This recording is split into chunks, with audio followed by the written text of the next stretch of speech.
calves being active, the weather is finally nice and warm, and all you want to do is get outside and have a nice walk in nature. But you notice now, the more and more you're walking, every time you go out, you're starting to have symptoms in your legs, and it's driving you crazy, and you're feeling pinching in the front of your ankle that's never been there before. You start noticing that you have some pulling, some soreness and achiness in the front of your shins, and you keep having to rub them, and it's occurring when you're walking, and it's getting worse after you're walking, and then you just notice that your calves are always tight. Well, here's what might be going on. So in this type of scenario, what's occurring is we're experiencing an overuse injury. And one of the main causes of this type of overuse injury is when we have limited ankle dorsiflexion. So in normal, healthy ankle motion, what we want the shin bone, also known as the tibia, to be able to glide over the ankle, the top of the ankle bone, and move over the foot.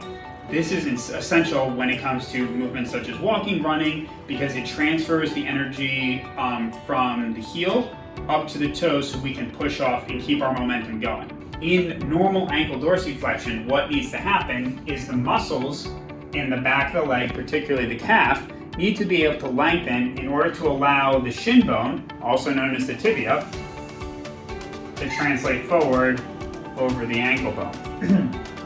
However, when the muscles aren't able to lengthen, this is going to impact the ability of this normal range of motion and normal function from happening. So when this range of motion is limited, some of the symptoms that we can get are pinching, as well as pain in the shin and tightness in the calf. The pinching is going to be felt down here because, as I said, we need the shin bone to be able to move over the ankle bone smoothly. And when they not, you're going to develop that pinching as if you have two gears grinding up against each other because the bones are so close and are touching each other.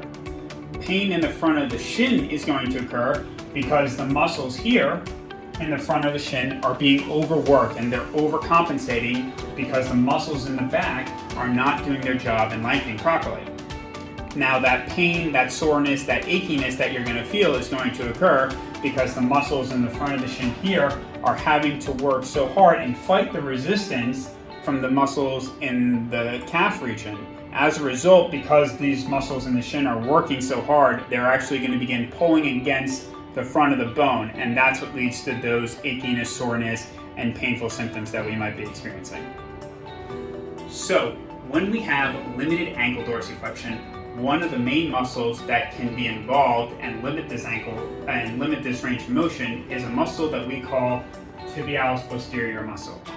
For those of you who haven't heard about this muscle before, it's actually one of 5 structures in the lower leg that can limit dorsiflexion, as well as it's one of 4 muscles that actually work to stabilize the arch of the foot.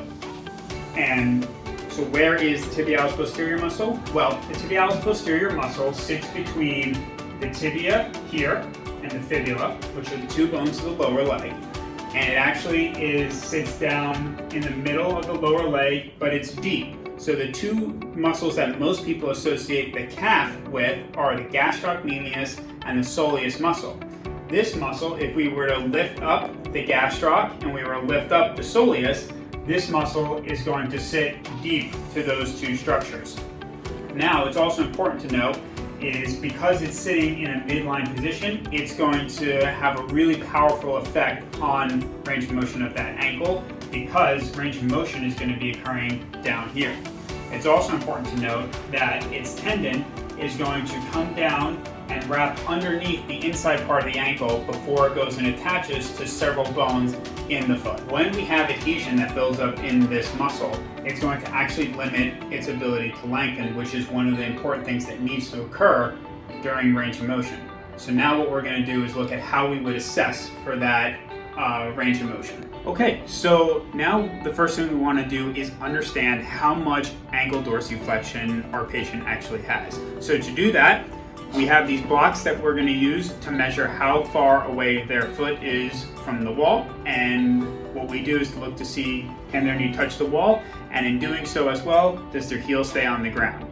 We're going to use these blocks to see how far away the patient's foot is from the wall and see if their knee is able to touch the wall and if their heel is able to stay on the ground. If their knee isn't able to touch the wall or their heel comes off the ground, that's a fail, and then we adjust the distance accordingly.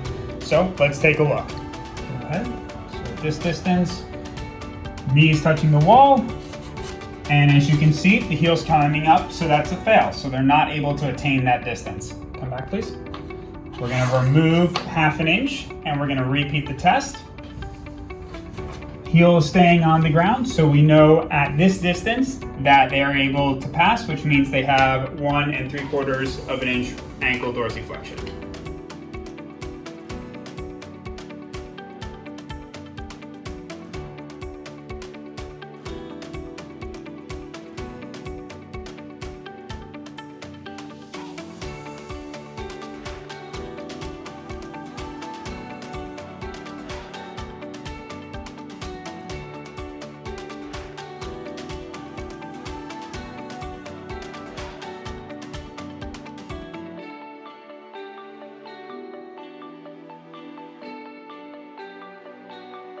So now that we've done treatment, we're going to retest and see if we've had any improvements. So we're going to have the patient come back over here. So we know they are able to pass at the 1 inch block. So now we're going to add another 1/2 inch to see if we've had any improvement. And I'm going to have the patient re-perform the movement. The knee is at the wall and their heel is staying on the ground, which means that they've passed and added more range of motion.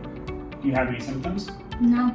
And on top of it now, the symptoms that were being reported previously are gone, which means that treatment was successful and the tissue is now healthier. So if these are symptoms that you've been experiencing and you've had these symptoms for 6 months or longer and you've seen a handful of other providers, please give us a call. This is what we specialize in at Barefoot Rehab, especially when it's been chronic pain. Give us a call, send us a DM, and we would love to get you into the office. Till then, guys, ciao for now.